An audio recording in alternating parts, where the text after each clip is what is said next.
Hai adik-adik, kembali lagi dengan Kak Rina di online class 101. Kali ini kita belajar untuk kelas 5 ya, tema 2, subtema 2, pentingnya udara bersih bagi pernafasan. Nah, di pembelajaran 2 ini, pembelajaran kita adalah Bahasa Indonesia, IPA, dan juga SBDP. Mulai dari halaman 57 sampai dengan 62. Adik-adik untuk melihat video lainnya boleh klik di kolom deskripsi ya. Lalu dicari kelasnya kelas berapa, tema berapa, nanti ada biru-birunya kayak gini nih. Diklik aja untuk menuju playlistnya. Atau di kanan sini juga bisa kok diklik, nanti juga ada playlist dan juga video rekomendasi lainnya. Kita mulai ya adik-adik. Nih di pembelajaran 2 ini ada bapak-bapak. Kenapa ya kayak mau batuk gitu ya. Kayaknya sesak. Nah, adik-adik ini sepertinya bapak ini punya penyakit asma. Jadi biasanya kalau penyakit asma itu ada semacam obatnya tuh kayak gini kayak tabung ya, kayak tabung kayak botol gitu. Nanti disemprot ke tenggorokannya. Namanya inhaler. Ya, kita lihat ya di sini. Pagi itu udara terasa dingin. Di sebelah rumah Edo tinggal kakek Husin. Kakek Husin mengidap penyakit asma nih. Bener kan ya punya asma? Nah, kalau udaranya dingin, kakek Husin akan merasa kesulitan bernafas. Kakek Husin biasanya akan segera menyemprotkan obat di dalam botol spray yang kayak gini ya. Nah, kemudian obat itu disemprotkan ke dalam tenggorokannya. Tak lama setelah itu, kakek Husin akan dapat bernafas lagi dengan lega. Ya, jadi alatnya ini membuka jalur pernafasannya orang yang sakit ya. Kemudian asma merupakan penyakit penyumbatan saluran pernafasan yang disebabkan oleh alergi. Pencetus alergi misalnya udara dingin, rambut, bulu, kotoran, debu, atau tekanan psikologis. Gejala awal penyakit asma berupa batuk terutama pada malam atau dini hari, sesak nafas, kemudian nafas berbunyi yang terdengar jika pasien mengembuskan nafasnya, rasa berat di dada, dan juga dahak sulit keluar. Nah, itu gejala awalnya ya. Lalu, dalam perkembangannya, pasien berpenyakit asma dapat mengalami gejala berat. Gejala berat itu berarti gejalanya udah parah gitu ya adik-adik ya. Adalah keadaan gawat darurat yang mengancam jiwa. Nah, contohnya apa? Contohnya serangan batuk hebat, lalu sesak nafas yang berat, udah susah banget gitu nafasnya. Lalu nafas tersengal-sengal, lalu sianosis. Nah, itu tuh jadi kulitnya kebiruan gitu adik-adik ya. Yang dimulai biasanya dari sekitar mulut. Lalu sulit tidur. Nah, kalau udah kayak gitu posisi tidur yang nyaman biasanya adalah dalam keadaan duduk dan kesadaran menurun ya. Nah, kemudian diskusikan jawaban pertanyaan-pertanyaan berikut bersama teman sebangkumu ya. Yang pertama, apa penyebab penyakit asma? Lalu yang kedua, apa yang terjadi pada organ pernafasan penderita penyakit asma? Dan lainnya ada 7 nomor. Kita akan jawab di sebelah kanan ya. Yang nomor 1, apa penyebab penyakit asma?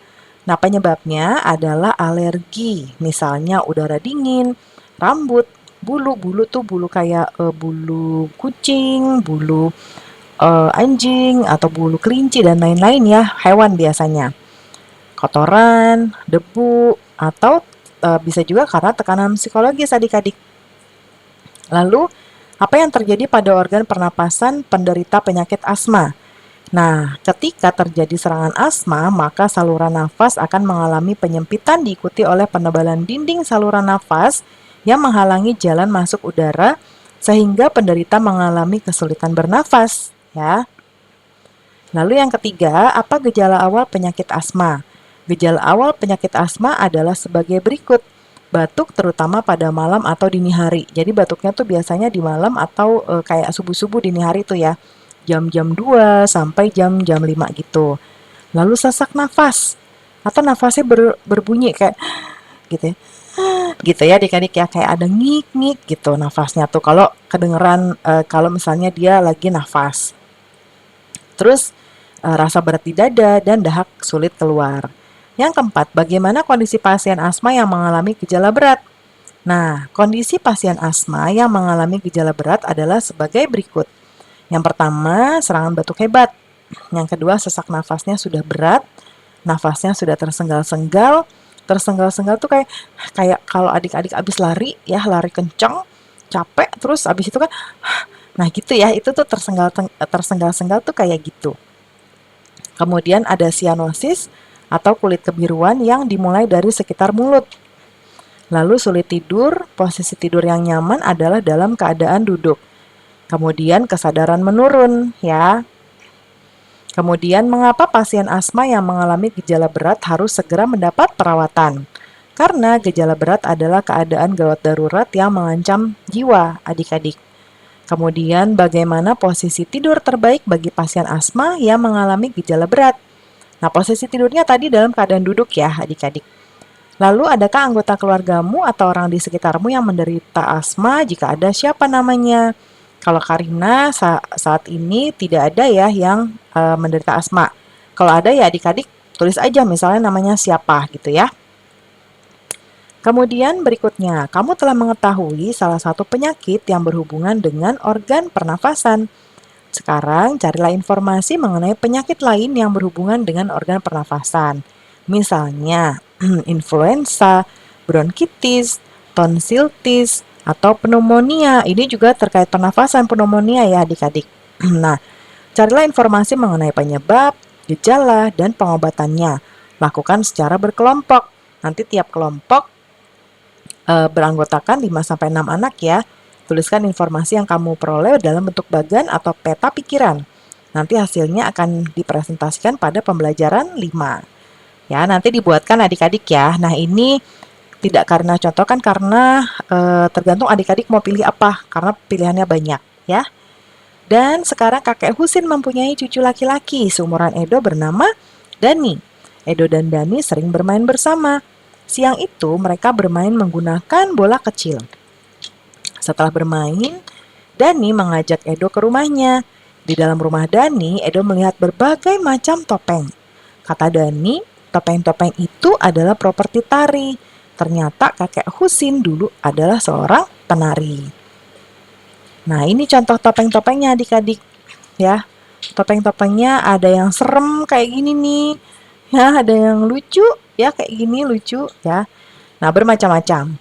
Banyak tarian ditarikan menggunakan properti. Properti itu adalah sebuah benda yang disimpan untuk digunakan seketika waktu ya. Nah, sesuai namanya, penari tari topeng menggunakan topeng.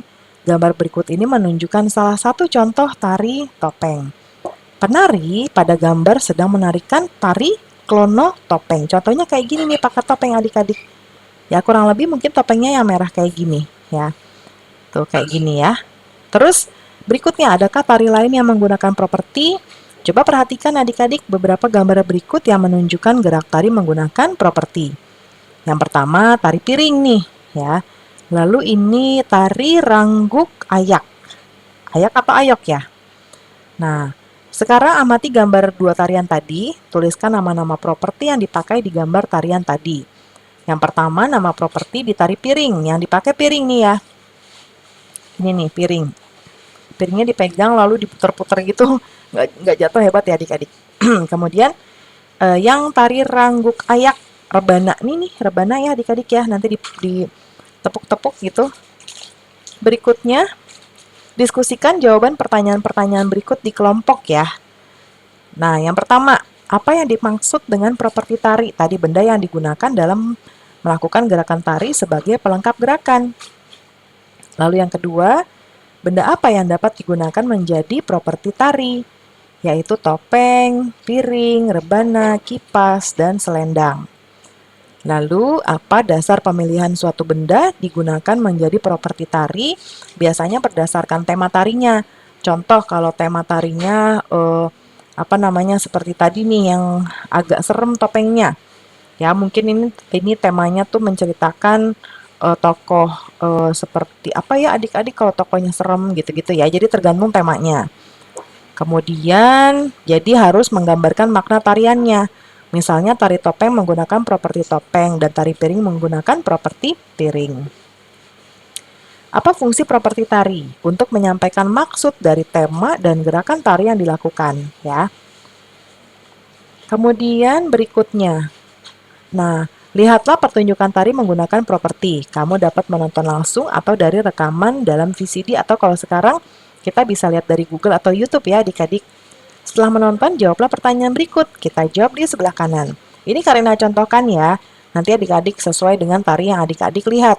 Karena di sini kita sedang bicara tari piring, Karina akan tuliskan di sini tari piring.